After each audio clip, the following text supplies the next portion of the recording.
నమస్తే. ఉపాధ్యాయ అర్హత పరీక్షకు సంబంధించినటువంటి శిక్షణా కార్యక్రమంలో మనం చైల్డ్ డెవలప్మెంట్ అండ్ పెడగాగి విభాగంలో అభ్యసనానికి సంబంధించిన సిద్ధాంతాలను గురించి తెలుసుకుంటూ ఉన్నాం. ఈరోజు ఈ సెషన్లో మనం నిబంధన సిద్ధాంతాలు అన్న విషయాన్ని తెలుసుకుందాం. అభ్యసనం అనగానే అనుభవాల ద్వారా వ్యక్తి ప్రవర్తనలో వచ్చేటువంటి శాశ్వతమైన మార్పుగా ఉంటుందని మనం తెలుసుకున్నాం. కాబట్టి నిబంధన అభ్యసన సిద్ధాంతాలు కూడా శాశ్వతమైన ప్రవర్తన మార్పుకు పనికొచ్చే విధంగా అభ్యసన ఎలా జరుగుతుంది అని పరిశోధన చేసిన విషయాన్ని ఇక్కడ మనం చూడవచ్చు. నిబంధన అన్న విషయాన్ని అర్థం చేసుకోవడానికి రెండు ప్రధానమైన పదాలు మనకు పనికొస్తాయి.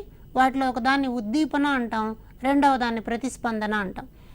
ఉద్దీపన అంటే బాహ్య కారకాల ద్వారా లేదా అంతర్గతంగా ఉండేటువంటి అంశం ద్వారా కలిగే ప్రేరణ ఉద్దీపన అవుతుంది.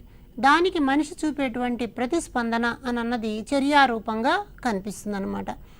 అభ్యసనం జరగడం అన్న విషయంలో ఇలాంటి ఏదైనా ఒక ఉద్దీపన చూసినప్పుడు దాన్ని అర్థం చేసుకుని శారీరక మానసిక ప్రకార్యాల ద్వారా వ్యక్తి దానిని ప్రదర్శించడానికి ప్రయత్నం చేస్తే అప్పుడు దానిని ప్రతిస్పందన అంటాం. కాబట్టి సాధారణ సందర్భాల్లో వ్యక్తులు సహజమైన ఉద్దీపనలకు సహజమైనటువంటి ప్రతిస్పందన ఇస్తూ ఉంటారు. అయితే అభ్యసన నిబంధన అన్న దగ్గర సహజమైనటువంటి ఉద్దీపనకు సహజంగా లేనటువంటి ప్రతిస్పందన ఇస్తే దానిని మనం నిబంధన అంటాం అన్నమాట. అంటే సాధారణంగా మనం ప్రయోగాలు, ఈ కండిషనింగ్ ప్రయోగాలను చూసినప్పుడు ఉద్దీపన అని అన్నది ఒక బహుమానం లాంటిది అని అనుకుందాం. దాని నుంచి వచ్చేటువంటి సహజం కాని ప్రతిస్పందన కల్పించటం. ఆ వచ్చే ప్రతిస్పందన సహజంగా కాదు, అంటే కృత్రిమంగా వచ్చేటువంటి ప్రతిస్పందన అయి ఉంటే దానిని మనం నిబంధన అని చెప్పి చెప్తామన్నమాట. అయితే ఈ నిబంధన రావాలి అన్నప్పుడు పావ్లోవ్ ప్రయోగంలో మనం గమనించింది ఏంటంటే శాస్త్రీయ నిబంధన, సాంప్రదాయ నిబంధన అన్నటువంటి సిద్ధాంతంగా పావ్లోవ్ ప్రయోగం కనిపిస్తుంది. కాబట్టి నిబంధన సిద్ధాంతాల్లో పావ్లోవ్ ప్రతిపాదించినటువంటి శాస్త్రీయ నిబంధన సిద్ధాంతము, స్కిన్నర్ చెప్పినటువంటి కార్యసాధక నిబంధన సిద్ధాంతం ముఖ్యమైన సిద్ధాంతాలుగా చూస్తాం. అయితే ఈ రెండింటిలోనూ మనకి ఉద్దీపన, ప్రతిస్పందన అన్నవి ప్రధానంగా కనిపిస్తాయి. అయితే శాస్త్రీయ నిబంధనలో ఉద్దీపనకు ప్రాధాన్యత ఉంటుంది కాబట్టి దీనిని ఎస్ టైప్ సిద్ధాంతము లేదా స్టిమ్యులస్ టైప్ సిద్ధాంతం అంటారు. కార్యసాధక నిబంధనలో ప్రతిస్పందనకు ప్రాధాన్యత, రెస్పాన్స్కు ప్రాధాన్యత ఉంటుంది కాబట్టి దానిని ఆర్ టైప్ సిద్ధాంతము అని చెప్పి అంటారు. కాబట్టి ఒక ఉద్దీపనకు సహజ సిద్ధం కానటువంటి ప్రతిస్పందన వస్తే దానిని మనం నిబంధన అంటాం. ఈ నిబంధన ఎలా ఏర్పరుస్తారన్న దాంట్లో రెండు అంశాలు, ఒకటి సైంటిఫిక్గా ఏర్పరచడం, రెండవది పని చేయడం ద్వారా ఏర్పరచడం. కాబట్టి ఈ రెండు సిద్ధాంతాలని మనం పరిశీలించే ప్రయత్నం చేద్దాం. ఇక్కడ చాలా ప్రశ్నలు మన గతంలో కూడా పరీక్షలో వచ్చినాయి కాబట్టి కొంచెం జాగ్రత్తగా దీనిని చూడాలని విజ్ఞప్తి. మొదటిగా శాస్త్రీయ నిబంధన. ఈ శాస్త్రీయ నిబంధన అన్న భావాన్ని ప్రవేశపెట్టినది ఇవాన్ పావ్లోవ్. ఈయన రష్యా దేశస్థుడు. ఈయన ఏం చేశాడంటే నిబంధన ప్రయోగం కోసం ఈయన కుక్కల మీద ప్రయోగాలు చేయడం అన్న జరిగింది. ఈయన ఏమంటున్నాడు, నిబంధన రహిత క్రియలను నిబంధన సహిత ప్రతిక్రియలుగా మార్చడం అని అన్నాడు. నిబంధన రహిత అంటే అక్కడ ఏ రకపు నిబంధన లేకుండా ఉన్నప్పుడు, కండిషన్ ఏమీ లేకుండా ఉన్నప్పుడు కండిషన్ ఉండేలాగా మారిస్తే దానిని ఆయన శాస్త్రీయ నిబంధన అని చెప్పాడు. అంటే సాధారణంగా వచ్చేటువంటి ప్రతిస్పందనలు ఉంటాయి, ఆ సాధారణంగా వచ్చేటువంటి ప్రతిస్పందనల్ని కృత్రిమంగా కూడా రప్పిస్తే అప్పుడు దాన్ని నిబంధన అంటారు అని మనం ఇక్కడ అర్థం చేసుకోవాలి. కాబట్టి గ్రంథాలు, ఈయన రాసినటువంటి పుస్తకాల్లో కండిషన్ రిఫ్లెక్సెస్ అని అన్నది, the work of digestive glands అన్న రెండు పుస్తకాలు ఇంపార్టెంట్. ఈ పేర్లు కూడా మనకి గతంలో అడుగున్నారనమాట. ఇప్పుడు మనం శాస్త్రీయ నిబంధన అంటే ఏమిటి అని అన్నది చూద్దాం. ఒక సహజ ఉద్దీపనకు వచ్చేటువంటి సహజ ప్రతిస్పందనను అసహజ ఉద్దీపనకు కూడా తీసుకురావడం. ఒక్కసారి నిర్వచనాన్ని జాగ్రత్తగా చూడండి. ఉద్దీపన సహజంగా ఉంటుంది, దానికి వచ్చేటువంటి ప్రతిస్పందన కూడా సహజంగానే ఉంటుంది. అయితే ఇప్పుడు మనమేం చేస్తామంటే సహజ ఉద్దీపన బదులు అసహజ ఉద్దీపనను కూడా తీసుకుంటాం. అంటే ఇది చాలా సందర్భాల్లో మన జీవితాలలో కనిపిస్తూ ఉంటుంది. ఇంట్లో చాలా సందర్భాల్లో చిన్న పిల్లవాడు ఏదైనా తప్పు చేస్తున్నప్పుడు అమ్మ వాడిని కోప్పడడానికి పెద్దగా అరుస్తుంది అనమాట. పెద్దగా అరిచినప్పుడు వాడు చేస్తున్నటువంటి పనిని ఆపేసి ప్రశాంతంగా కూర్చుంటాడు. ఇలా పెద్దగా ఆపేసే సందర్భాల్లో అమ్మ ఏదైనా తలుపు చప్పుడు చేయడము, లేకపోతే బల్ల మీద గట్టిగా కొట్టడము ఇలాంటివి చేసినప్పుడు అప్పుడు కూడా మళ్ళా నిశ్శబ్దం అయిపోవడం కనిపిస్తుంది. మనం క్లాస్ రూమ్లో కూడా ఇదే సన్నివేశాన్ని చూస్తాం. టీచరు సైలెన్స్ అని అంటాడు. సైలెన్స్ అని అనగానే పిల్లలందరూ నిశ్శబ్దంగా అయిపోతారు. ఇది సహజ ఉద్దీపనకు వచ్చిన సహజ ప్రతిస్పందన. అయితే చాలాసార్లు టీచర్ సైలెన్స్ అనేటప్పుడు బల్ల మీద గట్టిగా ఒక దెబ్బ వేస్తాడు.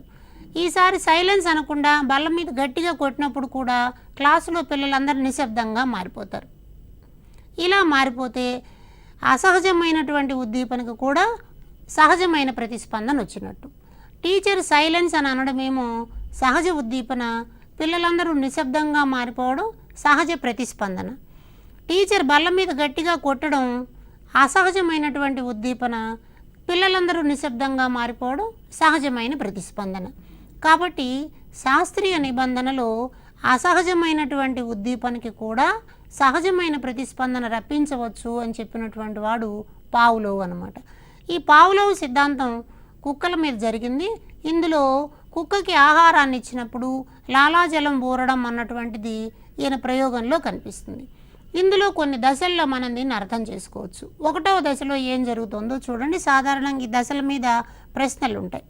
1వ దశ ఏంటి? అన్కండిషన్డ్ స్టిమ్యులస్ ఉన్నప్పుడు అన్కండిషన్డ్ రెస్పాన్స్ వస్తుంది అని అన్న అర్థం. అంటే ఒక నిర్నిబంధిత ఉద్దీపన ఉన్నప్పుడు లేదా ఒక సహజ ఉద్దీపన ఉన్నప్పుడు సహజమైనటువంటి ప్రతిస్పందన రావడం, అన్కండిషన్డ్ స్టిమ్యులస్ రావడం. ఆహారం అన్నది సహజమైనటువంటి ఉద్దీపన, లేదా దాన్ని మనం నిర్నిబంధిత ఉద్దీపన అని కూడా అనొచ్చు. సాధారణంగా మనం ఆహారం ఇవ్వడం అన్నది సహజంగా ఉండేటువంటి ఉద్దీపన. ఆహారం ఇవ్వగానే కుక్కలో లాలాజలం రావడం అన్నది సహజమైన ప్రతిస్పందన. కాబట్టి సహజమైన ప్రతిస్పందనని ఇంకొక రకంగా నిర్నిబంధిత ప్రతిస్పందన అంటాం. అంటే నిబంధన లేని ప్రతిస్పందన. దీన్ని మనం అన్కండిషన్డ్ రెస్పాన్స్ అంటాం. 1వ దశలో పావ్లోవ్ ఏం గమనించాడు? ఆహారం ఇచ్చినప్పుడు లాలాజలం వస్తుంది, సహజ ఉద్దీపన ఉన్నప్పుడు సహజ ప్రతిస్పందన వస్తుంది, నిర్నిబంధిత ఉద్దీపన ఉన్నప్పుడు నిర్నిబంధిత ప్రతిస్పందన వస్తుంది, అన్కండిషన్డ్ స్టిమ్యులస్ ఉన్నప్పుడు అన్కండిషన్డ్ రెస్పాన్స్ వస్తుంది అని చెప్పాడనమాట. ఎగ్జామ్లో మనకి ఇలాంటి స్టేట్మెంట్స్ మీదనే క్వశ్చన్స్ వస్తాయి. పావ్లోవ్ ప్రకారం 1వ దశలో అంశము అంటాడు. 1వ దశలో అంశము ఇన్ని మాటలు చెప్పినా అవన్నీ ఒకటే. ఆహారానికి లాలాజలం రావడం అన్న అదే, అన్కండిషన్డ్ స్టిమ్యులస్కి అన్కండిషన్డ్ రెస్పాన్స్ అనొచ్చు, సహజ ఉద్దీపనకి సహజ ప్రతిస్పందన అనొచ్చు, నిర్నిబంధిత ఉద్దీపనకు నిర్నిబంధిత ప్రతిస్పందన అని కూడా అనొచ్చు. కాబట్టి మీరు నోట్బుక్లో జాగ్రత్తగా దీన్ని నోట్ చేసుకోండి. ఇక్కడ ప్రశ్న చాలా సులభంగా ఆన్సర్ చేయడానికి అవకాశం ఉంది. అలాగే 2వ దశను మనం గమనిద్దాం. ఈ 2వ దశలో అన్కండిషన్డ్ స్టిమ్యులస్కి అన్కండిషన్డ్ రెస్పాన్స్కి ముందుగా మరొక ప్రత్యేకమైన పరిస్థితి కలుస్తుందన్నమాట. ఆ ప్రత్యేకమైన పరిస్థితి గంట శబ్దం. ఆహారము అన్నది ఒక సహజమైన ఉద్దీపన, లాలాజలం అన్నది ఒక సహజమైన ప్రతిస్పందన. అయితే పావ్లోవ్ ఏం చేశాడు? ముందుగా ఒక గంట శబ్దాన్ని ఇచ్చాడు. ఆ గంట శబ్దము అని అన్నది అసహజమైన ఉద్దీపన, అంటే కండిషన్డ్ స్టిమ్యులస్. దానినే మనం నిబంధిత ఉద్దీపన. ఈ ప్రశ్న చాలాసార్లు డైరెక్ట్గా అడిగారు. పావ్లోవ్ ప్రయోగంలో 2వ దశలో నిబంధిత ఉద్దీపన అనగా అని అన్నారు. నిబంధిత ఉద్దీపన అంటే గంట శబ్దము. ఇది అసహజంగా ఉండేటువంటి అంశం, లేదా కండిషన్డ్ స్టిమ్యులస్ అంటాం. ఈ కండిషన్డ్ స్టిమ్యులస్ ముందుగా ఇచ్చి తర్వాత ఆహారాన్ని ఇచ్చాడు. అలా ఆహారాన్ని చూడగానే కుక్క లాలాజలాన్ని స్రవించింది. కాబట్టి ఒక అసహజమైన ఉద్దీపన తర్వాత సహజమైన ప్రతిస్పందన ఇచ్చినప్పుడు సహజమైన ప్రతిస్పందనే కలిగిందనమాట. కాబట్టి ఒక కండిషన్డ్ స్టిమ్యులస్కి అన్కండిషన్డ్ స్టిమ్యులస్ వెంటనే ఉండడం వల్ల అన్కండిషన్డ్ రెస్పాన్స్ రావడానికి అవకాశం జరిగింది. అయితే ఇది ముందు కుక్క గుర్తించలేకపోవచ్చు. కొన్ని ప్రయత్నాల మీదట గంట శబ్దానికి ఆహారానికి మధ్యలో ఉండేటువంటి సంబంధాన్ని ఆ కుక్క గుర్తిస్తుంది. అంటే గంట కొట్టడం ద్వారా ఆహారం పెడతారు అని కొంచెం అర్థం చేసుకోవడానికి 2వ దశలో అవకాశం కలిగిందనమాట. ఇప్పుడు 3వ దశకి చివరి దశకి చూద్దాం. మూడవ దశలో మనకి ప్రధానంగా ఏం కనిపిస్తుంది? గంట శబ్దము అన్నది ముందుగా వినిపిస్తుంది. గంట శబ్దం వినిపించగానే కుక్క ఏమనుకుంటుంది? ఇప్పుడు ఆహారం పెడతారు అన్న ఉద్దేశంతో లాలాజలం కార్చడం మొదలెట్టింది. కాబట్టి సహజంగా కుక్కలో ఉండేటువంటి లక్షణం ఏంటి? ఆహారం పెట్టినప్పుడు మాత్రమే లాలాజలాన్ని ఇవ్వడం. కానీ ఈ అభ్యసనం జరిగిన తర్వాత ఏమైపోయింది? గంట శబ్దానికి కూడా లాలాజలాన్ని ఇవ్వడం అన్నది జరిగిందనమాట. కాబట్టి గంట శబ్దము అని అన్నది ఒక నిబంధిత ఉద్దీపన అయితే దానికి అసహజమైనటువంటి ప్రతిస్పందనగా నిబంధిత ప్రతిస్పందనగా లాలాజలం వచ్చింది. కాబట్టి ఇప్పుడు నిబంధిత ఉద్దీపన నిబంధిత ప్రతిస్పందనకి దారితీస్తుందన్నమాట. అందుకని దీన్ని మనం కండిషన్డ్ స్టిమ్యులస్కి కండిషన్డ్ రెస్పాన్స్ వచ్చింది అని చెప్పి మూడవ దశలో చెప్తాం. ఒకసారి ఇక్కడ స్క్రీన్ మీద చూడండి 3 రకాల దశల మధ్య ఉండే సంబంధాన్ని. అన్కండిషన్డ్ స్టిమ్యులస్కి అన్కండిషన్డ్ రెస్పాన్స్ రావడాన్ని మొదటి దశ అంటాం. కండిషన్డ్ స్టిమ్యులస్ తర్వాత అన్కండిషన్డ్ స్టిమ్యులస్ ఇస్తే అప్పుడు కూడా అన్కండిషన్డ్ రెస్పాన్సే వస్తుంది. దానిని మనం రెండవ దశ అంటాం. మూడవ దశలో కండిషన్డ్ స్టిమ్యులస్కి కండిషన్డ్ రెస్పాన్స్ వస్తే దాన్ని మనం మూడవ దశ అంటాం. ఈ మూడవ దశ వచ్చేసరికి అభ్యసనం జరిగింది అని అర్థమవుతుంది. అంటే ఆహారాన్ని చూడగానే లాలాజలం ఇచ్చేటువంటి కుక్క గంట శబ్దానికి కూడా లాలాజలం ఇవ్వడం అన్నది కండిషన్డ్ అన్నమాట. దీనిని మనం శాస్త్రీయ నిబంధన అంటాం. ఇలాంటి ప్రయోగాన్ని చేసి పావ్లోవ్ అభ్యసన ఎలా జరుగుతుంది అని చెప్పాడు. దాంతోపాటు ఈయన ఏం చేశాడంటే కొన్ని అభ్యసన సూత్రాలను కూడా ప్రతిపాదించాడు. వీటిని మనం నిబంధిత అభ్యసన సూత్రాలు అంటాం. ఈ కండిషన్డ్ లెర్నింగ్ అంటే గంటకు ఆహారానికి మధ్యన ఒక కండిషన్ ఏర్పాటు చేశాడు. తద్వారా లాలాజలం రావడం అన్నది జరిగింది. వీటిలో ఈయన ప్రధానంగా చెప్పేది ఏంటంటే పునర్బలన సూత్రము అంటాడు. పునర్బలనము అంటే ఒక అంశంలో పని చేసినప్పుడు మంచి ఫలితాలు వస్తూ ఉంటే ఆ పనిని మళ్ళా చేసేటువంటి ప్రయత్నం జరుగుతుంది. కాబట్టి సహజ ప్రేరణను పదే ఇచ్చి నిబంధిత ప్రతిస్పందనను రాబట్టడం. సహజ ప్రేరణను పదే ఇవ్వడం అంటే గంట కొట్టగానే ఆహారాన్ని ఇవ్వడం, గంట కొట్టగానే ఆహారాన్ని ఇవ్వడం, గంట కొట్టగానే ఆహారాన్ని ఇవ్వడం, ఇలా చేయడం వల్ల పునర్బలనం జరిగింది. అంటే గంటకు ఆహారానికి మధ్యన పునర్బలనం జరిగింది కాబట్టి ఆహారానికి లాలాజలం ఇవ్వడం అలవాటైన కుక్క గంట శబ్దానికి కూడా లాలాజలం ఇవ్వడం జరిగింది. అలాగే విలుప్తీకరణం అంటాం. విలుప్తీకరణము అంటే ఆగిపోవడం లేదా మర్చిపోవడం. సహజ ఉద్దీపన తర్వాత మనం కానీ నిబంధిత ప్రతిస్పందన వచ్చేలాగా చర్య తీసుకోలేకపోతే నిబంధిత ప్రతిస్పందన ఆగిపోతుంది. అలా ఆగిపోతే దాన్ని మనం విలుప్తీకరణం అంటాం. అంటే గంట కొట్టిన తర్వాత ఆహారం ఇవ్వడం అలవాటైపోయింది. ఈసారి గంట కొట్టాం, ఆహారం ఇవ్వలేదు, అయినా కూడా లాలాజలం వస్తుంది.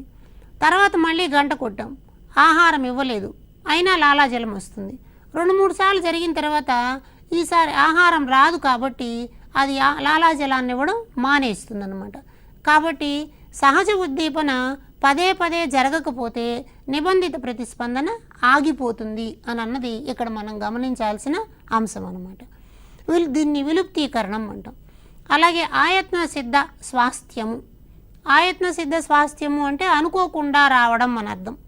ఒకవేళ విరమణ జరిగిపోయింది, మనం దాన్ని చాలా కాలం పాటు ఉపయోగించడం మానేసాం, కానీ హఠాత్తుగా ఆ సన్నివేశం వచ్చినప్పుడు మళ్ళా ప్రతిస్పందన రావడం అన్నది జరుగుతుందన్నమాట. అలాగే ఉద్దీపన సామాన్యీకరణము అంటారు. పోలిక కలిగినటువంటి వాటికి కూడా ప్రతిస్పందన ఇవ్వడం. ఉదాహరణకి గంట కొట్టినప్పుడు ఆహారాన్ని ఇస్తే లాలాజలం వచ్చింది. ఈ గంట కాకుండా ఈసారి ఏదో ఎలక్ట్రిక్ బజిల్ కొట్టాము లేదా సైకిల్ బెల్ కొట్టాము, ఇలాంటి వాటికి కూడా ప్రతిస్పందన వస్తే వాటిని పోలిక కలిగినటువంటి ఉద్దీపనలు అంటాం అన్నమాట. ఇలా జరిగితే దాన్ని ఉద్దీపన సామాన్యీకరణము అని చెప్తాం. అలాగే ఉద్దీపన విచక్షణ అంటారు. అంటే ఉద్దీపన విచక్షణ అంటే గంట శబ్దమే అయినప్పటికీ కూడా దానిలో సైకిల్ బెల్లో వచ్చేటువంటి శబ్దానికి మామూలు బెల్కి వచ్చేటువంటి శబ్దానికి తేడా ఉంటుంది. ఆ తేడాని గుర్తించి ఏ శబ్దానికి ప్రతిస్పందన ఇవ్వాలో దానికి మాత్రమే ఇస్తే దానిని మనం ఉద్దీపన విచక్షణ అంటాం. ఈ రకమైనటువంటి అభ్యసన సిద్ధాంతాలని మనం ఆ నియమాలని పావ్లోవ్ చెప్పాడు. అట్లాగే ఉన్నత క్రమ నిబంధన అని కూడా ఒకటి చెప్పాడు. అంటే ఉన్నత క్రమ నిబంధన అంటే కృత్రిమంగా ఉండేటువంటి దానికి కూడా ఇవ్వడం. ఇవన్నిటికీ మనకి తరగతి గది అన్వయాలు చాలా పెద్ద ఎత్తున కనిపిస్తాయి. కాబట్టి వాటి మీద ప్రశ్నలు రావడానికి అవకాశం ఉంది. పునర్బలనము అంటే మళ్ళా చేయించడం, సహజ ప్రేరణను పదే పదే ఇవ్వడం అని అన్నారు. అంటే ఉదాహరణకి ఒక అక్షర కార్డు, ఒక చిత్ర కార్డు ఉందనుకోండి. చిత్ర కార్డుని ప్రతిసారి చూపించడం ద్వారా ఈ ఉదాహరణకి కడవ అనేటువంటి కార్డును చూపించాం, కా అన్న అక్షరాన్ని చూపించాం. కా అన్న అక్షరం అర్థం కాదు, కడవ అన్నది బొమ్మ రూపంలో అర్థమవుతుంది. కాబట్టి ఇది సహజమైనటువంటి ప్రేరణ. కడవ కార్డుని 5-6 సార్లు చూపించిన తర్వాత కా అన్న అక్షరాన్ని చూపించగానే ఈ కా అక్షరాన్ని కడవ కార్డుతో అసోసియేషన్ని పొందగలుగుతారు. ఇలాంటి దాన్ని మనం పునర్బలనము అంటాం. అలాగే ఒక్కొక్కసారి ఒకటి నేర్చుకుంటాం, అది చూపించడం మానేసిన తర్వాత ఈ రెండింటి మధ్య సంబంధాన్ని మర్చిపోతారు. అలా మర్చిపోతే దాన్ని విలుప్తీకరణము అంటాం అన్నమాట. ఒక్కొక్కసారి ఏమవుతుంది, నేర్చుకున్నది తిరిగి మళ్ళీ ఎప్పుడైనా వస్తుంది. ఉదాహరణకి సైకిల్ తొక్కడం. చిన్నప్పుడు ఎప్పుడో సైకిల్ తొక్కారు, తర్వాతి కాలంలో మనం సైకిల్ తొక్కడాన్ని మర్చిపోయాం. కానీ ఒక అనుకోని పరిస్థితుల్లో సైకిల్ తొక్కాల్సి వస్తే అప్పుడేమి ఇబ్బంది పడం, 1-2 చిన్న ఒడిదుడుకుల తర్వాత వెంటనే సైకిల్ తొక్కేయగలుగుతాం అన్నమాట. అంటే మనం ఒకసారి నేర్చుకున్నటువంటి నైపుణ్యాలు మనలో నిక్షిప్తమై ఉంటాయి, అవసరాలను బట్టి అవి తిరిగి బయటకు వస్తాయి అని అన్నది ఆయత్న సిద్ధ స్వాస్థ్యము అన్న విషయంలో చెప్తారు. ఉదాహరణకి ప్రాథమిక పాఠశాలలో మనం చాలా రకాల పద్యాలు, అభినయ గేయాలు, శ్లోకాలు నేర్చుకుంటాం. కానీ అవి కాలక్రమంలో ఉపయోగించకపోవచ్చు. కానీ ఏదో ఒక సందర్భంలో ఒక ఉపన్యాసం ఇచ్చేటప్పుడు, లేకపోతే ఎవరైనా బంధుమిత్రులు పాట పాడండి అని అడిగినప్పుడు మళ్ళా తిరిగి మనకు ఆ పద్యాలు గుర్తొస్తే దానిని ఆయతన సిద్ధ స్వాస్థ్యము అంటాం. పోలిక కలిగినటువంటి వాటికి కూడా ప్రతిస్పందించడం. పోలిక కలిగినటువంటి ఇందాకే మనం అనుకున్నాం, ఉపాధ్యాయుడు తరగతి గదిలో విజిలేసినప్పుడు పిల్లలందరూ ప్రార్థనా సమావేశానికి హాజరవుతారు. గంట కొట్టినప్పుడు ప్రార్థనా సమావేశానికి హాజరవడం సాధారణంగా జరిగేది. గంటతో పాటు విజిల్కు వేసినప్పుడు కూడా ప్రార్థనా సమావేశానికి వెళ్ళిపోతూ ఉంటే దానిని ఉద్దీపనల సామాన్యీకరణము అంటాం. ఒకవేళ పాఠశాల గంట లాంటి గంటే బయట ఇంకెక్కడైనా మోగిందని అనుకుందాం. బయట ఇంకెక్కడైనా మోగితే ఆ గంటను విని 2 గంటల శబ్దాల మధ్యలో ఉండేటువంటి వ్యత్యాసాన్ని గమనించి తరగతి గదిలోంచి బయటకు వెళ్ళాలా లేదా అని నిర్ణయించుకోగలిగితే దానిని ఉద్దీపన విచక్షణము అంటాం. అలాంటివి మనకి క్లాస్ రూమ్లో చాలా ఎక్కువ కనిపిస్తాయి. ఉదాహరణకి ట్రాఫిక్ లైట్ల దగ్గర పోలీసు ఉన్నప్పుడు కానివ్వండి, ట్రాఫిక్ లైట్ ఉన్నప్పుడు కానివ్వండి, రెడ్ లైట్ పడగానే మనం ఆగిపోతాం. కొత్తగా డ్రైవింగ్ అప్పుడు ఆ సిగ్నల్ని అర్థం చేసుకోవడానికి కొంత టైం పట్టినా తర్వాత మనం అక్కడ నిలబడిపోతాం అన్నమాట. అట్లాగే సంగీతము, నాట్యము ఇలాంటివన్నీ నేర్చుకోవడంలో కూడా ఒక నిబంధన అన్నదాన్ని ఏర్పరుస్తారు. అంటే పదే పదే చేయడం ద్వారా, పునర్బలనం చెందించడం ద్వారా ఆ రకపు భంగిమని పెట్టడం, ఆ సంగీతాన్ని అదే మాధ్యమంలో సాధన చేయడం, ఇట్లాంటివన్నీ వస్తాయి. అలాగే వ్యక్తుల్లో ఉండేటువంటి చెడు లక్షణాలను పోగొట్టడానికి కూడా మన వాళ్ళు ఈ శాస్త్రీయ నిబంధనని వాడవచ్చు అని చెప్తారు. ఉదాహరణకి ఎవరికైనా గోళ్ళు కొరికే అలవాటు ఉందనుకోండి, మన వాళ్ళు చెప్తుంటారు నోట్లో వేలు పెట్టగానే తొడపాయసం పెడతాం అంటాం, లేదా గోళ్ళు కొరుకోగానే ఒక మొట్టికాయ వేస్తాం అంటాం. తద్వారా ఏమైపోతుంది, ఒక నెగిటివ్ వస్తుంది అనమాట. వీటి నోట్లో వేలు పెట్టుకోగానే అది గుర్తొస్తుంది కాబట్టి మానేస్తారు. కాబట్టి ఇలా ప్రతిస్పందన జరగడం అన్నది మనకు కనిపిస్తుంది. కాబట్టి పావ్లోవ్ చెప్పినటువంటి ఈ సిద్ధాంతము తరగతి గదిలో చాలా సందర్భాల్లో అన్వయం అవుతుంటుంది. కాబట్టి మీరు ఒక్కసారి వీటిలో ఉన్నటువంటి కీవర్డ్స్ని గుర్తుపట్టుకుని ఆ కీవర్డ్ ఆధారంగా ఎలాంటి ఉదాహరణ అయినా సరే సాధన చేయడానికి ప్రయత్నం చేయాలి. మనకి మోడల్ పేపర్స్లో వీటి మీద చాలా రకాల ఉదాహరణలు కనిపిస్తాయి. కాబట్టి దాని అర్థం తెలిస్తే అప్లికేషన్ అన్నది చాలా సులభం అవుతుంది. కాబట్టి బేసికల్గా పావ్లోవ్ సిద్ధాంతంలో 3 దశలు మనకు కనిపిస్తున్నాయి. ఈ 3 దశలలో 1వ దశలో అన్కండిషన్డ్ స్టిమ్యులస్కి అన్కండిషన్డ్ రెస్పాన్స్ వస్తుంది. 2వ దశలో ముందుగా కండిషన్డ్ స్టిమ్యులస్ ఉంటుంది, తర్వాత అన్కండిషన్డ్ స్టిమ్యులస్, తద్వారా అన్కండిషన్డ్ రెస్పాన్స్ రావడం అన్నది కనిపిస్తుంది. చివరి దశకు వచ్చేటప్పటికి కండిషన్డ్ స్టిమ్యులస్కి కండిషన్డ్ రెస్పాన్స్ వస్తుంది. కాబట్టి సహజమైనటువంటి ప్రతిస్పందనని అసహజమైనటువంటి ఉద్దీపనకు కూడా రప్పిస్తే దానిని మనం శాస్త్రీయ నిబంధన అని అంటాం అన్నమాట. అలాగే స్కిన్నర్ చేసినటువంటి పావ్లోవ్ చేసినటువంటి ప్రయోగాల్లాగే స్కిన్నర్ కూడా కొన్ని ప్రయోగాలను చేశారు. దీనిని మనం కార్యసాధక నిబంధన అంటాం. అంటే ఒక పని చేయడం ద్వారా, ఒక కార్యక్రమంలో పాల్గొనడం ద్వారా అభ్యసించేటువంటి ప్రయత్నాన్ని కార్యసాధక నిబంధన అంటాం. అంటే ఇంతకుముందు మనము ఈ నిబంధనలో ఉద్దీపనే డామినేటింగ్ రోల్ ప్లే చేస్తుంది. ఇప్పుడు అలా కాకుండా వచ్చేటువంటి ఫలితం ఆధారంగా అభ్యాసకుడు సన్నివేశాల్లో పాల్గొంటూ ఉంటాడు. కాబట్టి ఫలితానికి ప్రాధాన్యత ఉంటుంది. ఫలితము అంటే రెస్పాన్స్ అనొచ్చు మనం.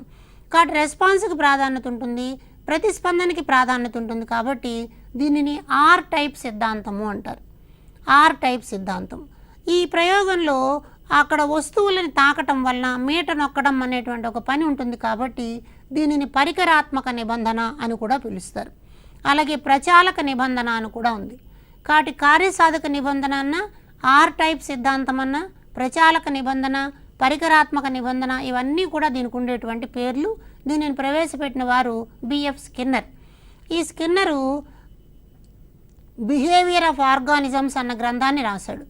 ఈ బిహేవియర్ ఆఫ్ ఆర్గానిజమ్స్ అన్న గ్రంథంలో మనం కార్యసాధక నిబంధన అతను పావురాల మీద చేసినటువంటి ప్రయోగాన్ని, ఎలుకల మీద చేసినటువంటి ప్రయోగాన్ని చూడవచ్చు అన్నమాట.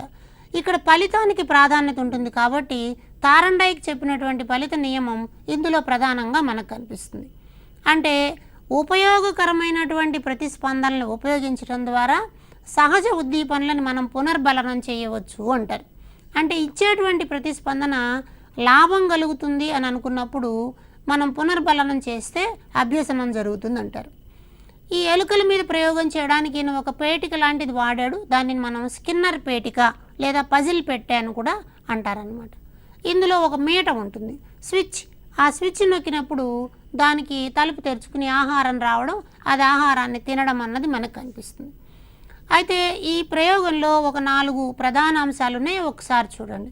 మీట అన్నదేమో నిబంధిత ఉద్దీపనగా కనిపిస్తుంది. మీట నొక్కడం అన్నది నిబంధిత ప్రతిస్పందన. అంటే అది ఒక సరైన ప్రతిస్పందన అన్నమాట. ఆ ప్రతిస్పందన ఆహారపు గుళిక వలన వస్తుంది. అంచేత ఆహారపు గుళిక అన్నది ఒక సహజ ఉద్దీపన.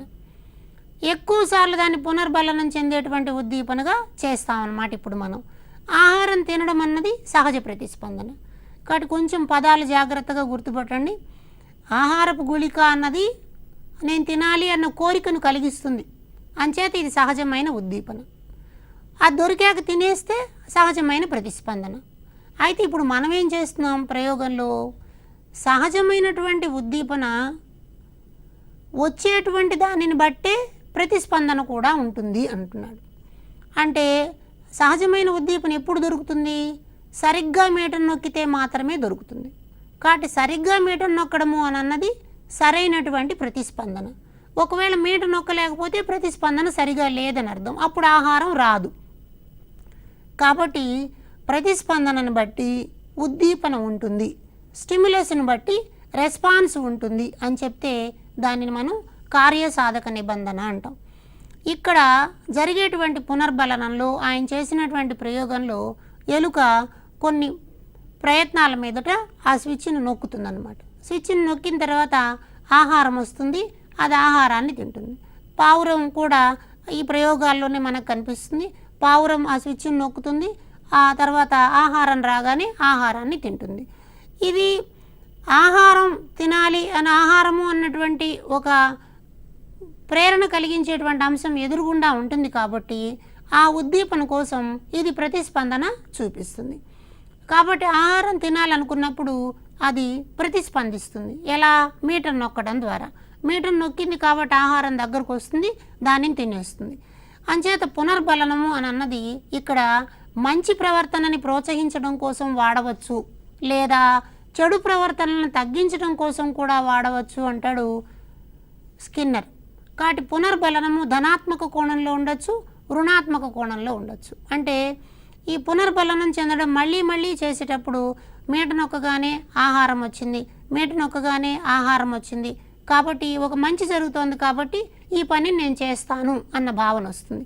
అంటే తరగతి గదిలో ఒక కొంచెం మంచి మార్కులు తెచ్చుకోవాలనుకున్నటువంటి పిల్లవాడు, బాగా వెనుకబడిన పిల్లవాడు ఉన్నాడు. కానీ వాడికి చదవాలన్న కోరికను పెంపొందించాలంటే వాడు ఒక చిన్న ప్రయత్నం చేయగానే అభినందించడం, మెచ్చుకోవడం ద్వారా వెరీ గుడ్, బాగా చేసావు అనడం ద్వారా వాడు మరొక ప్రయత్నంతో ఇంకో 2 మార్కులు తెచ్చుకోవడానికి ప్రయత్నం చేస్తాడు. కాబట్టి ప్రోత్సాహకరంగా ఉండడం ఉన్నటువంటి ప్రేరణ ఉన్నప్పుడు పిల్లలు దానికి తగినటువంటి ప్రతిస్పందనని ఇస్తారు.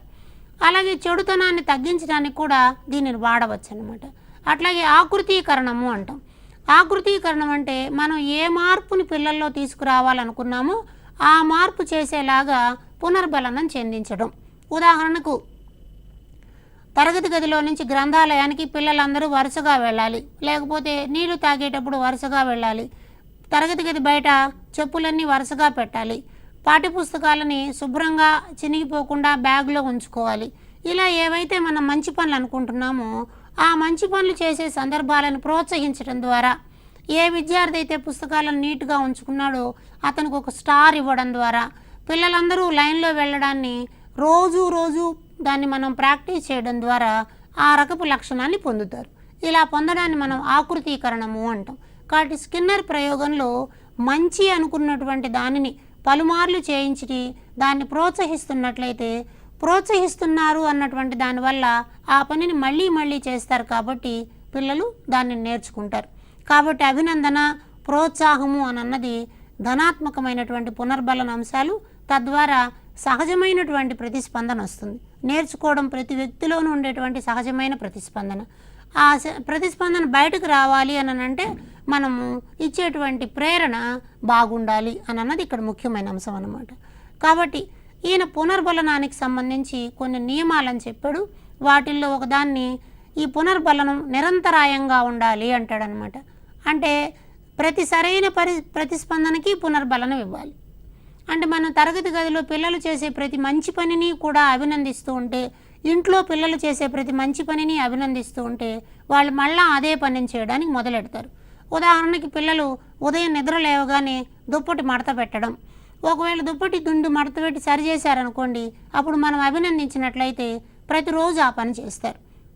కాబట్టి ఒక పని మంచిది అన్నప్పుడు దాన్ని నిరంతరం చేయడం.